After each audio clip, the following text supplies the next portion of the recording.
Hello, everybody. Hope you're all doing fantastically well. It's Connor here. Make sure you're checking out everything on the Patreon, people. Make sure you are liking the video as well. And yeah, a big surprising update today, of which is I thought I'd leave it for last night. I didn't want to touch on it, but of course, it is the development at Elland Road when it comes to the key stages of the new development. And I wanted to take you through my thoughts. I wanted to go through a few bullet points as well, to just see us through this conversation, really. And does it matter? Is it a big surprise? Is there any real point in discussing this right now? So what do we know? The key ambitions are to modernize and improve stadium capacity from 37 to 53,000 seats.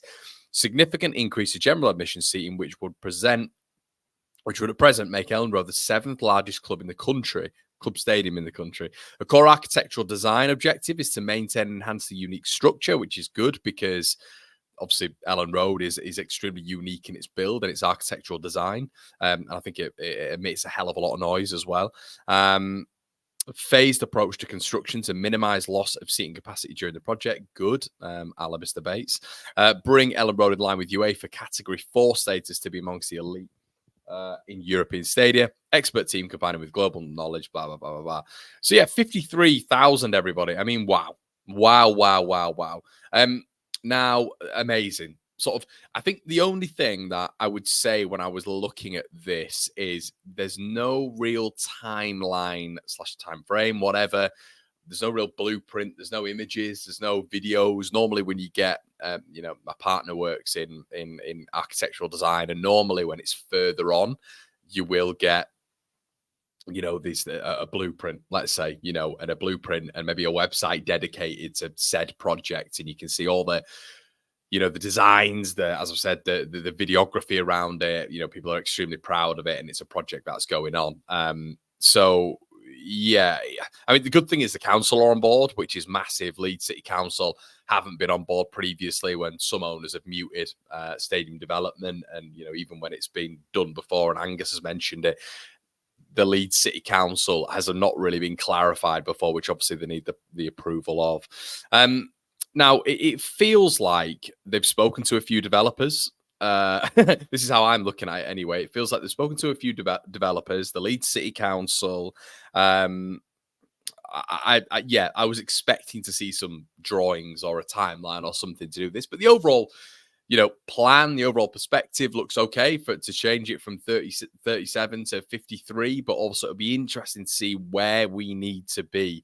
The ticket prices have obviously dramatically increased with Leeds United. An extra 15,000 seats. I wonder if it's going to be at that price as well. Because would Leeds even be able to fill that if it is 50 quid a ticket or whatever it is, 40 to 50 quid a ticket in the Premier League with 15,000 extra tickets? That would be an interesting conversation. But like I said, it'll be interesting to see what the time frame is for this work, in my opinion, guys. As I said, it's good to see the council on board, but I suppose there's maybe a question of how potential phrased redevelopment will affect sort of capabilities in the short term, which is kind of how we've got to look at this. And obviously that's regarding transfer policies, isn't it? Like, when do you do it? When do you, we saw with Levy, we've seen Tottenham, we've seen with Arsenal and the Cronkies, we've seen that the development in the stadium does have an impact on transfers. And let's say hypothetically, if Leeds are to get into the Premier League, what on earth do we do then? Have we got a pot for one and a pot for another? I mean, you've got to have an abundance of money, which we don't have, to be able to facilitate both. And the club, I mean, the team 100% needs severe investment if we're to get to the Premier League. We all know this. So that's what I'm saying. A time frame would be interesting, and maybe believing it, would very much rely on actual commitments. And I think right now there's not actual commitments. It is just very sort of like, this is what we want to do. We've spoken to the council and developers and they like it, and that's that. But it is exciting. We had the Lambeau Field update, which was sort of a great example of how sort of the heart of an old venue can be kept sort of during a significant upgrade, which is good. It's interesting when you look at the PNS standpoint of it. So obviously infrastructure investments are disregarded for PNS. But interestingly, what isn't disregarded is the cost of any interest for financing those infrastructure investments, which is something, obviously, as we know, Everton were flagged up on last season. So yeah, it's fascinating to see. I know there's been a lot of people asking the question of, would that mean that Red Bull are in and around the stadium even more potentially? They'd have a hand, wouldn't they, in the say in around Elland Road as well, and they'd be sort of pictured around it. But it's good to see that they want to develop on what the quality of the stadium is now. So we're not going to get a separate bowl. It is going to be Elland Road, which is good to see. But I think when we see, maybe a statement from the council, a statement from the developers as well, getting involved with it, some concrete plans, we'll all get very excited. But I just think now the PNS thing's okay, that's fine. But and obviously that's disregarded when you look at stadium development, really. But I think the interesting thing is going to be, obviously Angus has mentioned this very recently, but it doesn't feel like this is going to be even moved on until we get to the Premier League. But then we get to the Premier League and it's like, well, when do we do it? Obviously, we know Fulham did it, didn't withstand.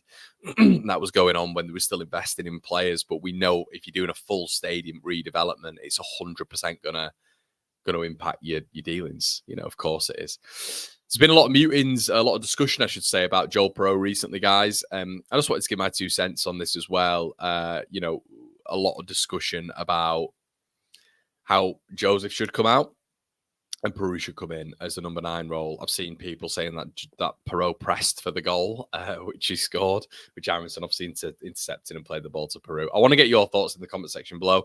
I would not be disregarding Mateo Joseph. I've said from the start of the season I'm going to be sticking with him 100% till the back end of the season. I think he's a top player. I think he is going to be at the top level as well. I think his pressing has been brilliant. I think his link-up play has been brilliant. I think some games he's been isolated, which I don't think is his fault. I think some games Leeds really haven't been able to connect the midfield and the attack in the right way. They've not been able to break through. They've not given him the variation of chances in terms of crosses even. I think, look, we have to be real here. At certain points last season, people were saying Perreault needs to come out for Patrick Bamford. And that's the standard we're looking at right now. I think Joseph's been heavily involved in pretty much everything that Leeds have done this season, not just on a goal front, but I think he's the man. And look, Perreault, coming off the bench, brilliant. But that doesn't mean Perreault starts. We've seen that's not a revisionism now for me. That we've seen the games that Perreault started. It's not been effective whatsoever. Him coming on for 10, 25 minutes, whatever it may be, is very different to him starting a game for Leeds United. And I think that was ready made up for him the other day. Great finish. We know Perreault's a brilliant finisher, but at the end of the day, you need more than just being a finisher nowadays to be a number 9, in my opinion. And Joseph has everything which Perreault doesn't. So yeah, I'd be sticking with Matteo. I'm really happy with Matteo's start to the season. Just needs a fair few, well, I say fair few, a couple more goals to get himself going. Needs to improve on a fair few things as well, but I think he's been absolutely sound for Leeds United so far, and we'll wait and see getting into the season. Bearing in mind it's his debut season, how much he progresses. But guys, let me know what you think in the comment section below. What are your thoughts to the stadium expansion plan? What are your thoughts to the Perreault situation? That's an interesting discussion point today. But also head on over to the Patreon, guys, for a bonus podcast. Also, check out on the merchandise, and we're going to release the winner very, very soon. Also, we are going to be doing a live podcast with Brownie tomorrow. Make sure you check that out, everybody, from around 10 p.m. at 10 a.m. 10 p.m. God, really appreciate your support, everybody. Make sure you're liking the video, and as always, everybody, we will see you on the other side. Cheers.